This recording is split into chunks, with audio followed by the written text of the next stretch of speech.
اور شبہات کو آپ اگر دیکھیں جو ہم نے پڑھا تھا القى الشیطان فی امنیت ہی کے ساتھ جوڑ کر دیکھیں، اور یوحی بعضهم الی بعض زخرف القول کا ساتھ جوڑ کر دیکھیں، تو در حقیقت شیطان خود ہی شبہات نہیں نکالتا، وہ اپنے دوستوں کو بھی ان شبہات میں مبتلا کر دیتا ہے۔ کتاب تو یہ قرآن مجید وہ ہے جس میں شبہ کوئی نہیں، لا ریب فیہ ہے، لیکن شیطان اپنے دوستوں کے دلوں میں وہ شبہات پیدا کر دیتا ہے، اور اس کے وہ دوست کون ہوتے ہیں؟ وہ دوست اللہ تعالیٰ گمراہ نہیں ہونے دیتا مگر انہی کو کہ جو فاسق ہوتے ہیں۔ یضل بہ کثیرا و یہدی بہ کثیرا وما یضل بہ الا الفاسقین، مگر فاسقوں کو گمراہ کرتا ہے، اور ظاہر ہے وہ خود نہیں کرتا، شیطان کے ذریعے گمراہ ہونے دیتا ہے۔ اور یہ فاسق وہ ہیں کہ جو اللہ کے عہد توڑ دیتے ہیں، شریعت سے اللہ کے احکام جو اللہ نے انہیں دیے ہوتے ہیں ان میں سے کسی حکم سے بھی نکل بھاگیں، دین کی جو ہے وہ قانون کو مسخ کریں، اس کو کسی ہیلے بہانے سے توڑ ڈالیں، یا یہ کہ اسے براہ راست توڑ دیں، یہ شیطان کا کام ہے، یا اس میں شبہات پیدا کریں، یا وہ اس کو کسی بھی ہیلے سے جو ہے وہ اسے بالکل ہی غیر متعلق کر دیں، اور وہ کہ جس کو اللہ نے جوڑنے کا حکم دیا ہے اس کو منقطع کریں، اسے قطع کریں، اسے توڑ دیں۔ وہ رشتہ داریاں بھی ہیں، اور اللہ کی کتاب سے بھی جڑنا ہے، اللہ کی حزب اللہ سے بھی جڑنا ہے، اور اللہ سے بھی جڑنا ہے۔ اللہ کی محبت، رسول کی محبت، اللہ کی راہ میں جہاد کرنے کی محبت، اس پر جن کے دلوں میں دوسری محبتیں غالب آ جائیں، دنیا کی کوئی بھی محبت غالب آ جائے، تو ان کے دلوں میں پھر وہ شبہات پیدا کرنا شیطان کے لیے بہت آسان ہو جاتا ہے۔ تو شبہات نکالنا شیطان کا کام ہے۔ یہ کافر بھی اسی کی چال چل رہے ہیں۔ یہ جو کافر لوگ ہیں یہ بھی در حقیقت یعنی، اور کافر یہاں پہ اگر آپ جو بھی قانونی معنوں میں لیں گے تو پھر تو وہ صرف وہی لوگ کافر ہیں کہ جو اسلام کا نام نہیں لیتے، لیکن یہ کہ حقیقی معنی میں لیں گے جو دم غافل سو دم کافر، اور یہ کہ جو ہاں جس دل میں اللہ کی محبت کی جگہ اور محبتیں جاگزیں ہوئی ہیں اور براجمان اور بت ہیں وہاں پر، تو وہ در حقیقت انہی لوگوں کے دلوں میں شبہات پیدا ہوتے ہیں، بے شک وہ مسلمان ہی کیوں نہ ہوں۔ اور فی زمانہ کافروں کو تو اسلام کے احکام سے کیا لینا دینا؟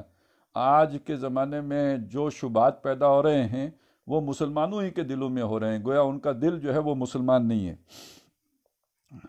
جو بات بات میں کج بحثیاں کرتے ہیں، مگر یاد رہے کہ ان کا انجام بھی وہی ہونے والا ہے جو ان کے امام ابلیس لعین کا ہوگا۔ اب یہ کج بحثیاں، یہ ہمیں جو ہے نا وہ سورہ کاف میں اور یہاں سورہ بنی اسرائیل میں بھی اور بہت سی جگہوں پر یہ کج بحثیوں کا ذکر ملتا ہے۔ سورہ بنی اسرائیل میں اس کی تفصیل ہے کہ وہ کہتے ہیں جی کون زندہ کرے گا؟ انہیں کہو وہی زندہ کرے گا جس نے پہلی مرتبہ پیدا کیا۔ پھر وہ کہیں گے کہ وہ جو جس نے پہلی مرتبہ پیدا کیا تو وہ، بلکہ پہلے یہ ہے کہ وہ کیسے جب ہم ہڈیاں گل سڑ جائیں گی پھر بھی ہو جائے، ہاں آپ کونو حجارتن او حدیدہ، پتھر ہو جاؤ، لوہا ہو جاؤ، پھر بھی واپس ہو جاؤ گے۔ تو وہ کہیں گے کون کرے گا؟ جی وہی کرے گا جس نے پہلی مرتبہ کیا۔ پھر پوچھیں گے کب کرے گا؟ اب یہ ساری کج بحثیاں ہیں۔ اور اسی طرح جو مختلف جو آگے سے جو ہے نا وہ خوض کرنا اور حجتیں کرنا، اس کو کہیں کہا گیا جیسے سورہ کاف میں کہا گیا کہ وَيُجَادِلُ الَّذِينَ كَفَرُوا بِالْبَاطِلِ، کافر لوگ باطل طریقے سے مجادلہ کرتے ہیں، بحث کرتے ہیں۔ اب یہ جو مجادلہ ہے یہی وہ لفظ ہے جو سورہ انعام میں آیا تھا کہ یہ ان الشیاطین لیوحون الی اولیائہم لیجادلوکم، تو گویا یہ جو مجادلہ بالباطل جو کر رہے ہوتے ہیں ظاہراً انسان، ان کی طرف جو ہے وہ خیالات ان کے ذہنوں میں الہام کیے جا رہے ہوتے ہیں یا القاء کیے جا رہے ہوتے ہیں شیاطین کی طرف سے، جو نظر نہیں آ رہے ہوتے، وہ ان کے قرین ہوتے ہیں۔ نقیض لہم القرآناء، اور وہ ان کو اس طرح کے خیالات جو ہے وہ وہی کر رہے ہوتے ہیں۔ یہی سورہ مومن میں بھی ہے کہ ان لوگوں نے جو ہے باطل طریقے سے جو ہے وہ حجت بازی کرتے ہیں اور مجادلہ کرتے ہیں۔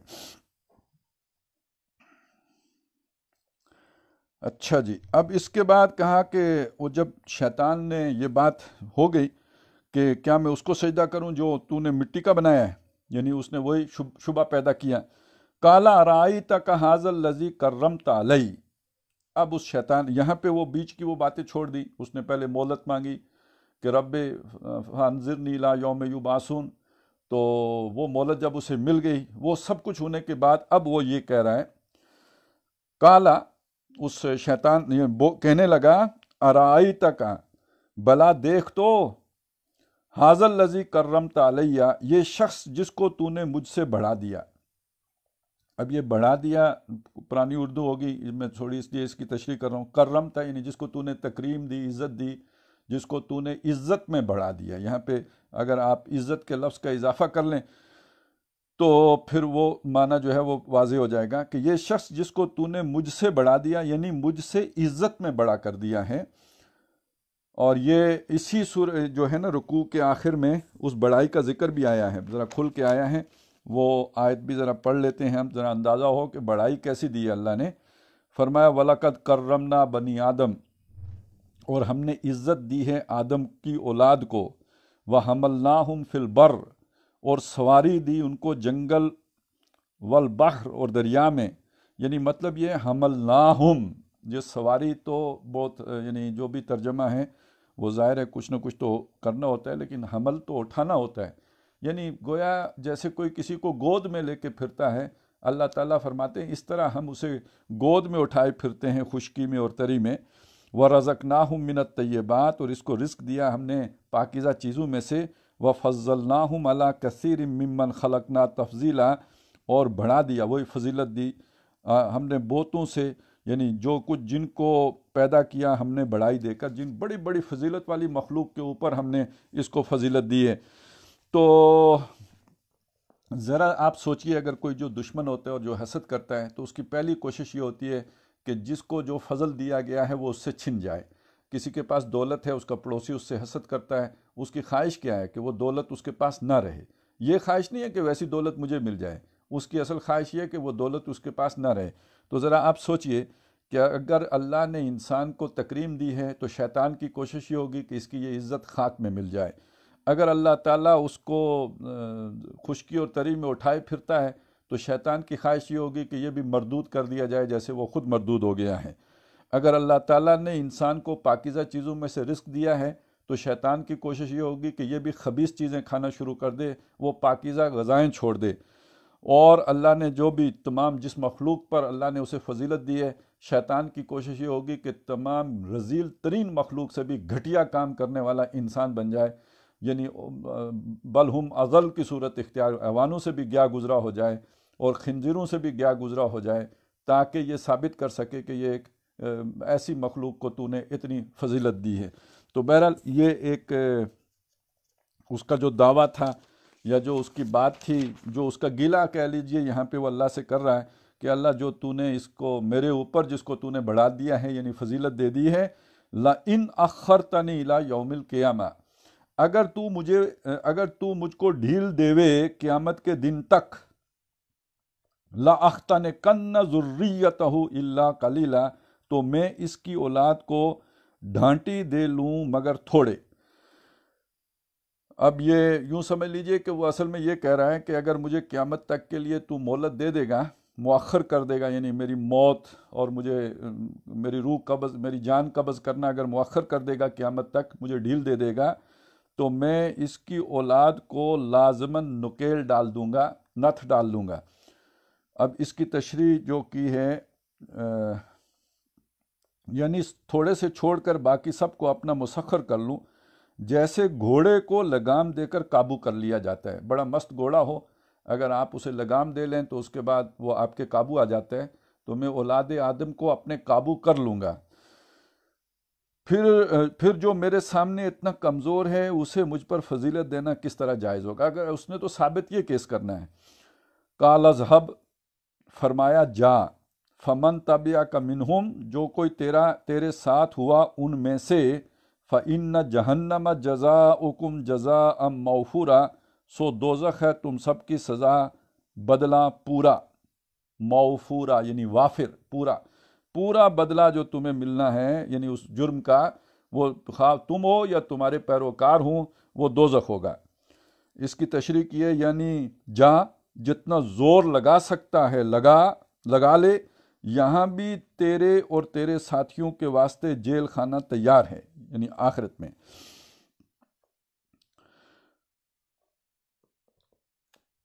اب جو بات یہاں پہ آئی ہے نا، اس سے پہلے ہم نے کہیں نہیں پڑھی،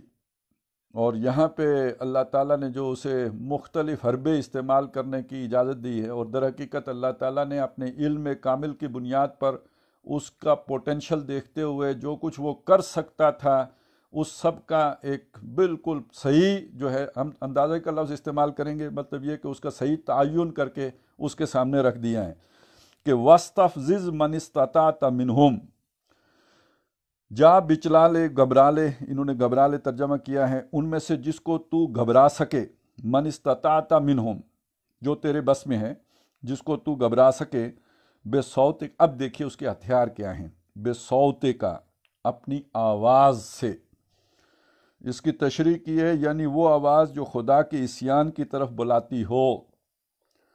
اب یہ تشریح آئی ہے نا،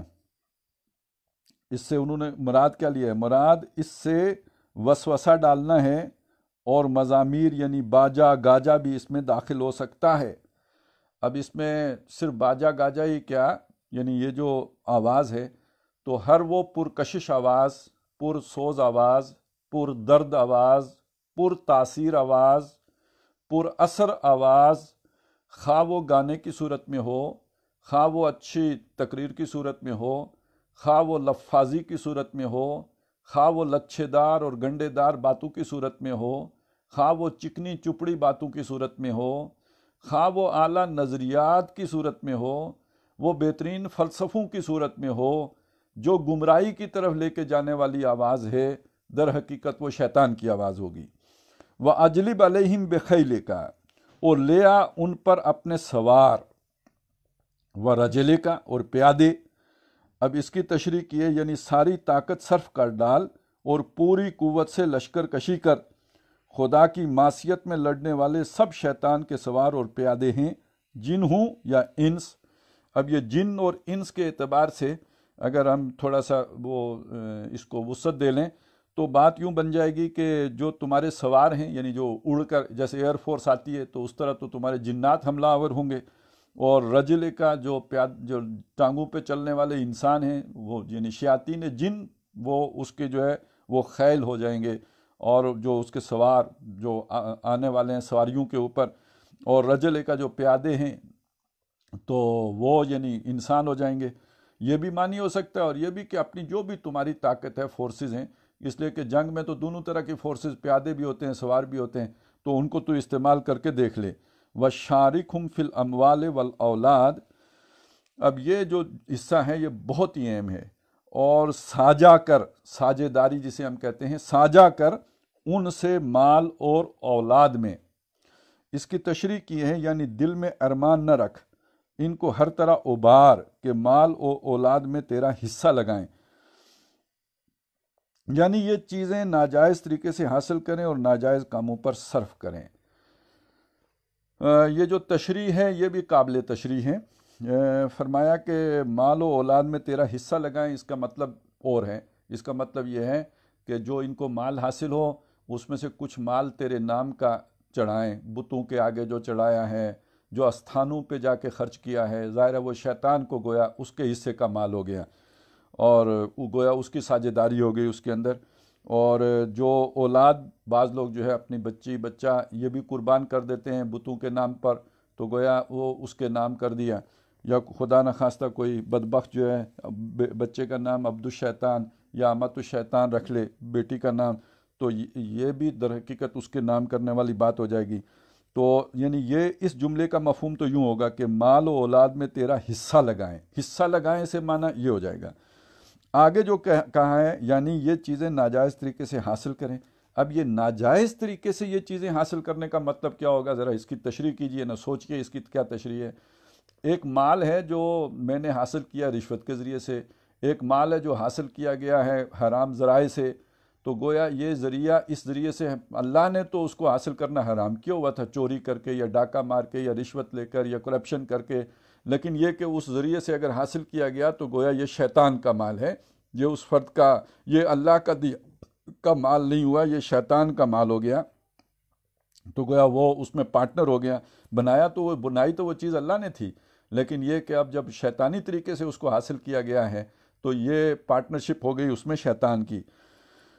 اور یہ اس میں پھر اگر آپ اولاد کو داخل کریں گے تو یہاں آ کے پھر بہت بڑا مسئلہ کھڑا ہوگا کہ اولاد کو حاصل کرنے کا اللہ تعالیٰ نے ایک طریقہ جو ہے وہ رکھا ہے کہ نکاح کے ذریعے سے تعلق مرد و زن قائم ہو، اور اس کے بعد جو اولاد ہوگی وہ بابرکت اولاد ہے۔ اللہ نے نکاح میں بڑی برکتیں رکھی ہیں، اور اسی کا اللہ نے حکم دیا ہے، اور اسی کو جو ہے یہ وہ شے ہے جو شیطان کو بہت کھلتی ہے، اور وہ خاندان کے ادارے کو تباہ کر کے جتنا خوش ہوتا ہے اتنا کسی سلطنت کو گرا کے خوش نہیں ہوتا ہے۔ وہ آپ نے واقعہ سنا ہوگا کہ شیطان تخت لگا کے بیٹھتا ہے پانی پہ، اس کے سامنے جو بھی شام کو فیڈ بیک آتی ہے تو وہ کوئی آ کے کہتا ہے میں نے یہ کیا، میں نے فساد کرایا، میں نے بندہ قتل کرایا، اور ایک چھوٹا سا منحوس سا شیطان وہ آ کے کہتا ہے، وہ چھوٹی سی رپورٹ پیش کرتا ہے کہ میں تو کچھ نہیں کر سکا، بس میاں بیوی کے درمیان جدائی ڈلوائی ہے۔ تو اب اس پہ شیطان اچھل پڑتا ہے کہ تو نے تو اصل کام کیا ہے۔ یہ خشت اول ہے، جب یہ ٹیڑھی ہو جائے گی تو پھر پورا سماج ٹیڑھا ہوتا چلا جائے گا۔ اتنا نقصان نہ قتل کرے گا نہ اور جو ہے وہ برائیاں کریں گی جتنا نقصان اس عمل کے نتیجے میں ہوگا۔ اس چیز کو ذہن میں رکھتے ہوئے جب ہم بعض قرآن مجید کے مقامات کو دیکھیں گے نا تو پھر جا کے بات پوری طرح کھل کے آتی ہے کہ یہ جو آتا ہے کہ وہ جب آتا ہے تو باتیں تو بڑی لچھے دار کرتا ہے بندہ، لیکن جب وہ جاتا ہے تو پھر جا کے تو وہ برباد کرتا ہے حرث اور نسل۔ تو اب یہ نسل برباد کرنا اور حرث برباد کرنا، کھیتی برباد کرنا اور نسل برباد کرنا، تو یہ نسل کی بربادی کیا ہے؟ اولاد تو آپ کو جو ہے بغیر نکاح کیے بھی اگر وہ تعلق قائم کیا جائے گا تو ہو جائے گی، حیوانوں کی ہوتی ہے تو انسانوں کی بھی ہو جائے گی۔ اب یہ اولاد در حقیقت اس میں پھر شیطان کی پارٹنرشپ ہے۔ شارکہم فی الاولاد فی الاموال والاولاد، یہ اب دوبارہ پڑھیں کہ مال اور اولاد میں تیرا حصہ لگائیں، یہ اور معنی ہے، یعنی یہ چیزیں ناجائز طریقے سے حاصل کریں۔ اب ناجائز طریقے سے اولاد حاصل کریں گے تو شیطان کی اس میں حصہ داری ہو گئی، اور ناجائز کاموں میں صرف کریں، پھر آگے اس کو مزید جو ہے اس کی، اب ظاہر ہے ناجائز طریقے سے آئے گا تو ناجائز کاموں پر صرف ہوگا، اور اس کو یوں سمجھ لیجئے کہ مال حرام بود اور جائے حرام رفت، جب حرام کا مال ہوگا تو حرام جگہ پہ خرچ ہوگا۔ اب یہی معاملہ جو ہے وہ ایسی اولاد کا بھی ہوگا کہ پھر وہ ظاہر ہے نہ ماں باپ کے کام آنے کی ہے، وہ تو نو انسانی کو پھر مصیبت میں ڈالنے والی ہی ہوگی اور فتنے فساد اٹھانے والی ہوگی، اور یفسدون فی الارض کا مادہ اس کے اندر جو ہے اس بابرکت طریقے سے حاصل شدہ اولاد کی نسبت اس کے اندر زیادہ ہوگا۔ اس میں شرارت کا پہلو جیسے شیطان کے اندر اور جنات کے اندر شرارت کا پہلو زیادہ ہے، اسی طرح ناجائز ذریعے سے حاصل کی ہوئی یا حاصل ہوئی اولاد کے اندر بھی وہ شرارت کا پہلو جو ہے وہ غالب ہوگا۔ وَاسْتَفْزِزْ مَنِ اسْتَطَعْتَ مِنْهُمْ بِصَوْتِكَ وَأَجْلِبْ عَلَيْهِمْ بِخَيْلِكَ وَرَجَلِكَ وَشَارِكْهُمْ فِي الْأَمْوَالِ وَالْأَوْلَادِ وَعِدْهُمْ، اور وعدے دے ان کو، وَمَا يَعِدُهُمُ الشَّيْطَانُ إِلَّا غُرُورًا، اور کچھ نہیں وعدے دیتا ان کو شیطان مگر دغابازی۔ اب یہ دیکھیے غرور کا لفظ یہاں پہ پھر آ گیا ہے، یہ پہلے بھی آیا تھا کہ وَدَلَّاهُمَا بِغُرُور، اس نے انہیں دھوکے کے ذریعے سے قائل کر لیا، دلیلیں جھوٹی دلیلیں دے کے قائل کر لیا، لیکن وہ تھیں بظاہر بڑی پرکشش دلیلیں۔ اور یہاں پہ بھی آیا وَمَا يَعِدُهُمُ الشَّيْطَانُ إِلَّا غُرُورًا، اور نہیں وعدہ دیتا ان کو شیطان مگر دغا بازی۔ اور یہی وہ بات ہے جو ہم نے سورہ انعام میں دیکھی تھی کہ زخرف القول غرورا، وہ شیاطین جو ہیں وہ وہی کرتے ہیں اپنے دوستوں کی طرف جو انسانوں میں سے ہیں، بات بڑی جو ہے وہ چکنی چپڑی ہوتی ہے، بڑی لچھے دار ہوتی ہے، بڑی پرکشش ہوتی ہے، ہوتی دھوکہ ہے۔ وہ جو بات حضرت علی رضی اللہ تعالیٰ عنہ نے فرمائی تھی کہ کلمۃ حق اُرید بہا الباطل، یہ بھی گویا اس میں داخل ہوگا۔ تو یہ جو شیطان دغا بازی کرتا ہے، اس کی تشریح میں لکھتے ہیں کہ یعنی شیطان جو سبز باغ دکھاتا ہے، اب یہ دیکھیں وہ آ گیا نا سبز باغ، زخرف القول غرورا، اس سے فریب کھانا احمق کا کام ہے، اس کے سب وعدے دغا بازی اور فریب سے ہیں، چنانچہ وہ خود اقرار کرے گا آخرت میں جب اللہ کے سامنے پیش ہوگا، اور وہ سارے جب دوزخی اکٹھے ہوں گے تو اب ظاہر ہے وہاں پہ جن کو دھوکہ دیا تھا شیطان نے وہ بھی ہوں گے، اور وہ اسے گلہ شکوہ کریں گے کہ حضرت آپ نے تو ہماری جو ہے نا ناس مار دی اور یہاں پہنچا دیا، کیسی بری قیادت کی آپ نے۔ اب وہ ان کے سامنے کہے گا وَوَعَدتُّكُمْ فَأَخْلَفْتُكُمْ، میں نے تم سے وعدہ کیا، میں نے خلاف ورزی کی، کیا فرق پڑا؟ میں آج اپنا وعدہ واپس لے لیتا ہوں، کون سا، میں نے کوئی قرآن و حدیث تھوڑی کہی تھی۔ اِنَّ عِبَادِي لَيْسَ لَكَ عَلَيْهِمْ سُلطان، اب یہاں پہ یہ بات پھر آ گئی ہے کہ بے شک میرے بندے جو میرے بندے ہیں ان پر نہیں تیری حکومت، تیرا تسلط، تیرا اختیار، تو ان پر مسلط نہیں ہو سکتا۔ وَكَفَى بِرَبِّكَ وَكِيلًا، اور تیرا رب کافی ہے کام بنانے والا، کارسازی کرنے والا۔ یہ اس کی تشریح کی ہے انہوں نے کہ یعنی جو خدا پر اعتماد و توکل کریں وہ ان کا کام بناتا ہے اور شیطان کے جال سے نکالتا ہے۔ اللہ تعالیٰ ان کے لیے کوئی نہ کوئی فرقان، کوئی روشنی، کوئی ہدایت، وہ جو یہدی بہی کثیرہ، اسی فتنے کے اندر سے ان کی ہدایت کا سامان کر دیتا ہے، بلکہ اس کے نتیجے میں ان کو رسوخ فی العلم پھر حاصل ہوتا ہے۔ اب وہ سارے مضامین تازے کرتے چلیے کہ جو ہم نے سورہ آل عمران میں متشابہات و محکمات والا پڑھا تھا، جو ہم نے سورہ بقرہ میں جو ہے وہ فاسقین کی جو ہے وہ وضاحت پڑھی تھی، جو ہم نے سورہ مدثر میں پڑھا تھا کہ اللہ گمراہ کیسے کرتا ہے، وہ بھی اسی طرح کی متشابہ آیات کے ذریعے سے کرتا ہے، جو ہم نے پھر سورہ حج میں پڑھا کہ یہ شیطان القاء کرتا ہے اس تلاوت کے اندر، یعنی مخاطب کے دل میں شبہ ڈال دیتا ہے، اس آیت کی غلط تشریح اس کے ذہن میں آ جاتی ہے، اور اسی کی وضاحت پھر ہم نے سورہ انعام میں دیکھی تھی کہ یہ شیاطین باقاعدہ اپنے دوستوں کے دلوں میں باتیں القاء کرتے ہیں۔ تو یہ شبیر احمد عثمانی کی نے جو تشریح اس کی لکھی ہے وہ تو ہم نے پڑھ لی، اب ذرا ہم اس کا تفہیم القرآن سے بھی مطالعہ کر لیتے ہیں اسی حصے کا، پھر ذرا ہم اسے سورہ کاف کے ساتھ بھی جوڑ کر دیکھیں گے۔ وَإِذْ قُلْنَا لِلْمَلَائِكَةِ اسْجُدُوا لِآدَمَ فَسَجَدُوا إِلَّا إِبْلِيسَ، اور یاد کرو جب کہ ہم نے ملائکہ سے کہا کہ آدم کو سجدہ کرو تو سب نے سجدہ کیا مگر ابلیس نے نہ کیا۔ اس کی تشریح انہوں نے کی ہے،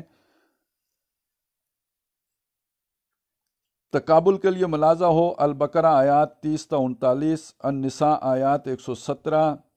اور تا 121، الاعراف آیات 11 تا 25، الحجر آیات 26 تا 42 اور ابراہیم آیت 22۔ اس میں باقی تو ہم نے ساری جگہوں سے جو ہے وہ ایک سورہ بقرہ سے نہیں دیکھا ہے، اور سورہ نساء آیات 117 تا 121، 119 کا تو ہم نے مطالعہ کر لیا تھا، لیکن یہ کہ ہمیں آج اگر وقت ہوا تو انشاءاللہ تعالی سورہ نساء کی آیات 117 تا 121 کا مطالعہ بھی کر لیں گے۔ اس سلسلہ کلام میں یہ قصہ دراصل یہ بات ذہن نشین کرنے کے لیے بیان کیا جا رہا ہے کہ اللہ کے مقابلے میں ان کافروں کا یہ تمرد، یعنی یہ سورہ بنی اسرائیل کے تناظر میں یہ جو قصہ یہاں پہ آیا ہے تو اس کا محل اور مقام کیا ہے کہ یہ جو ان کافروں کا یہ تمرد ہے، یہ جو ان کی اچھل کود ہے، یہ سرکشی ہے، جو اللہ سے دشمنی آپ کو ان کافروں کے اندر وہ دین بیزاری نظر آ رہی ہے، اور تنبیہات سے ان کی یہ بے اعتنائی جو ہے اور کجروی پر ان کا یہ اصرار، ٹھیک ٹھیک اس شیطان کی پیروی ہے جو ازل سے انسان کا دشمن ہے۔ یعنی یہ تو سب بیان کرتے آپ کو نظر آ رہے ہیں کہ ان کے اندر وہی شیطنت کا والا مادہ آپ کو نظر آئے گا۔ بس میں آپ کی توجہ جس چیز کی طرف مبذول کرانا چاہ رہا ہوں وہ یہ ہے کہ وہ شیطنت کا مادہ ان کے اندر انجیکٹ کرنے والی ذات وہی ہے کہ جس کے اندر وہ شیطنت تھی۔ یہ جو ہم نے سارا تسلسل سے پڑھا تو اس کا مطلب کیا، وہ غیر فعال ہو کے نہیں بیٹھا ہوا، وہ بیٹھ کر شام غریبہ نہیں منا رہا کہ جناب بس مجھے راندہ درگاہ ہو گیا ہوں تو اب بیٹھا رو رہا ہو۔ وہ جوش انتقام میں اس کا جو سوز نفس ہے اسے چین نہیں لینے دے رہا ہے، اور وہ ہر طرف کے منصوبے بنا کر انسان کی تباہی کے منصوبے پکا کر انسانوں ہی میں سے اپنے شکار ان کو اٹھا کر دین دشمنی پر آمادہ کر کے، جیسی دشمنی اس میں بھری ہوئی ہے ویسی ہی حسد کی اور بغض کی اور تکبر کی آگ ان کے اندر لگا کر انہیں کھڑا کر، اس لیے یہ دونوں صفات ملتی ہوئی نظر آ رہی ہیں۔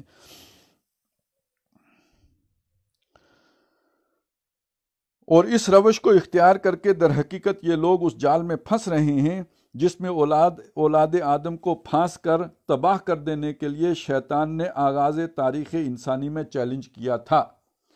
تو بہرحال یہ بات پھر ذرا اپنے ذہن میں تازہ کر لیجئے کہ آج کی بھی برائیوں کو، آج کے اس معرکہ خیر و شر کو اگر آپ نے سمجھنا ہے تو اس معرکہ خیر و شر کی جو جڑ ہے، جو بنیاد ہے، اس کے ڈانڈے جو ہیں وہ در حقیقت قصہ آدم و ابلیس کے ساتھ جڑے ہوئے ہیں۔ اسی لیے آج کے حالات کو سمجھنے کے لیے ہم نے یہ سارا جو ہے سلسلہ مطالعے کا اور قرآن مجید کے فہم حاصل کرنے کا شروع کیا ہے۔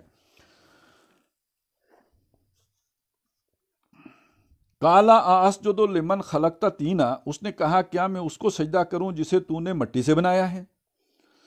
کالا ارائیتک ھذا الذی کرمت علی، پھر وہ بولا دیکھ تو صحیح، کیا یہ اس قابل تھا کہ تو نے اسے مجھ پر فضیلت دی؟ لئن اخرتنی الی یوم القیامہ، اگر تو مجھے قیامت کے دن تک مہلت دے، لأختنکن ذریتہ الا قلیلا، تو میں اس کی پوری نسل کی بے-خونی کر ڈالوں۔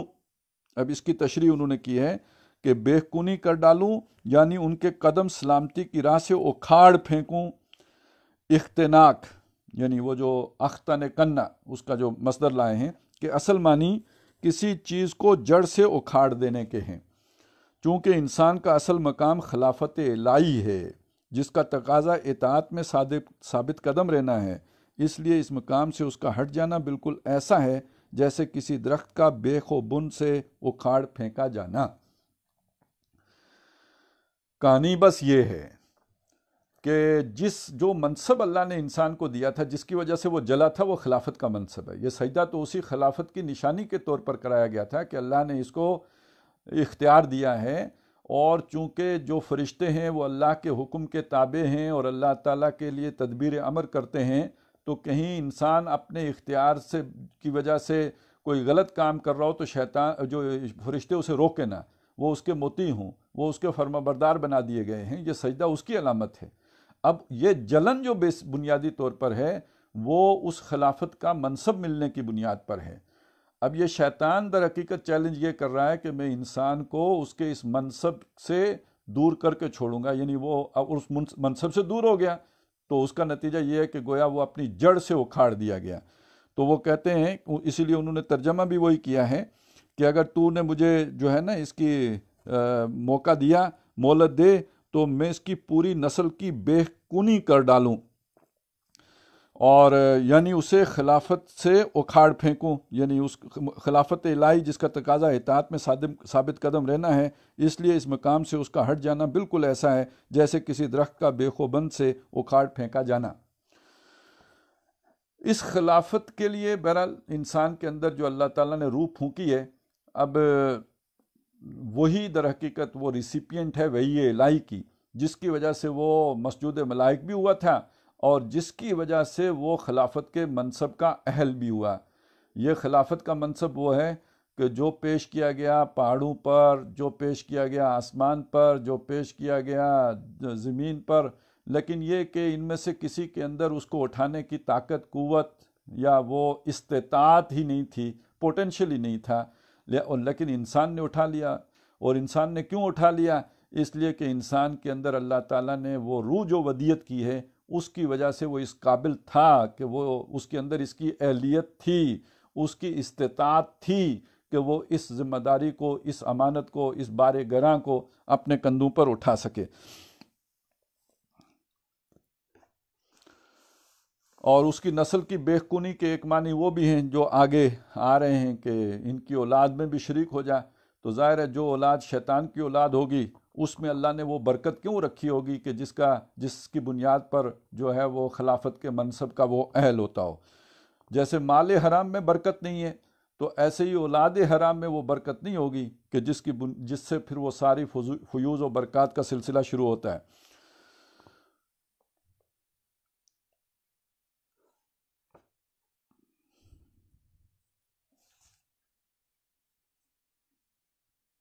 اچھا جی، اب اس سے آگے چلیں۔ قال اذهب فمن تبعك منهم فإن جہنم جزاؤکم جزاء موفورا۔ اللہ تعالیٰ نے فرمایا اچھا تو جا، ان میں سے جو تیری پیروی کریں تجھ سمیت ان سب کے لیے جہنم ہی بھرپور جزا ہے۔